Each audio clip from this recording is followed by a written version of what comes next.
홀로 뒤처진 한국 증시. 올해 상반기 한국 증시를 둘러싼 시장의 평가입니다.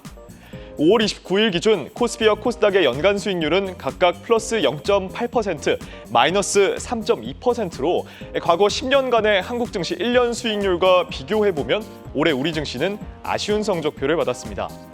연초보다 소폭 상승한 것은 틀림없지만 우리 증시가 부진했다는 평가를 듣고 있는 가장 큰 원인은 상승 동력이 많았기 때문입니다.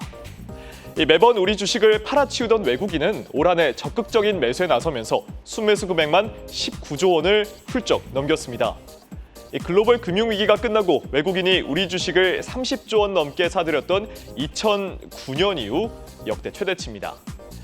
밸류 프로그램과 AI의 모멘텀 영향으로 외국인의 유입이 활발해진 건데 이 외에도 코스피 기업들의 이익 전망치 상향, 그리고 대한민국 수출 호실적까지 다양한 호재성 재료들이 다분했지만 우리 증시는 이를 전혀 소화해내지 못했습니다. 그렇다면 해외 국가들의 증시 상황은 어땠을까요? 이 G20 국가들의 올해 연간 수익률을 살펴보면 우리나라는 마이너스 수익률을 기록한 브라질, 멕시코 이런 국가들 다음으로 사실상 최하위권에 머물고 있습니다. 우리나라를 제외한 글로벌 증시 대부분이 고공행진하고 있는 데는 기업들의 실적 개선과 더불어 미 연준의 금리 인하가 본격화될 것이란 기대감 때문입니다.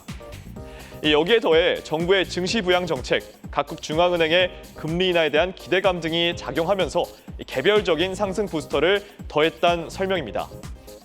이에 반해 한국의 경우 미국의 M7 혹은 일본의 사무라이7 같은 지수 상승을 견인할 대형주가 상대적으로 적고 여당의 총선 패배 이후 정부의 부양책 역시 동력이 크게 약해졌는데 이런 점이 불리하게 작용한 것으로 분석됩니다.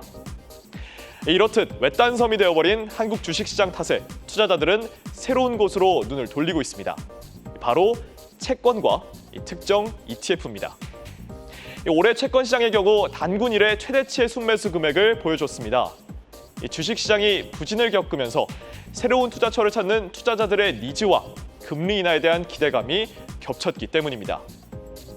아직 5월이 다 지나지 않았지만 벌써 총 19조 원 가까이 채권을 사들인 개인의 추세를 볼 때 올해 채권에 대한 개인의 순매수 금액은 역대 최대치를 기록했던 작년보다도 더 많은 금액을 기록할 수 있다는 전망이 나오고 있습니다. 금리 인하에 대한 기대감이 5월 달에 들어서면서 다소 사그라들긴 했지만 여전히 월 채권 개인 순매수 금액이 3조 원을 육박하는 등 채권에 대한 인기는 식지 않은 상황입니다. 채권뿐만 아니라 올해 상반기 투자자들의 관심을 한몸에 받았던 ETF 역시 확인해본 결과 한국 증시의 부진과 연관이 깊었습니다. 개인 순매수 상위 30개 종목 ETF를 살펴보면 레버리지 상품을 제외하고 한국 증시에 상장된 기업들에 투자하는 ETF는 찾아볼 수 없었습니다. 그만큼 개인 투자자들 역시도 한국 증시를 외면하고 있는 겁니다. 오히려 미국이나 인도 같은 해외 지수에 투자하는 상품이나 증시 상황을 관망할 수 있는 파킹형 ETF들이 큰 사랑을 받았습니다. 또 박스권에 갇힌 코스피 상황에서 주가 등락과 관계없이 배당 수익을 추구할 수 있는 배당형 ETF 역시 개인 투자자들의 높은 관심을 끌었는데요.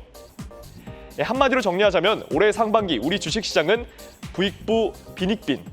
이 주식시장에서는 개인 투자 자금이 빠져나온 반면 채권과 해외형 그리고 배당을 중심으로 한 인컴형 ETF로는 투자 자금이 집중됐습니다. 지금까지 한국경제TV 김동아입니다.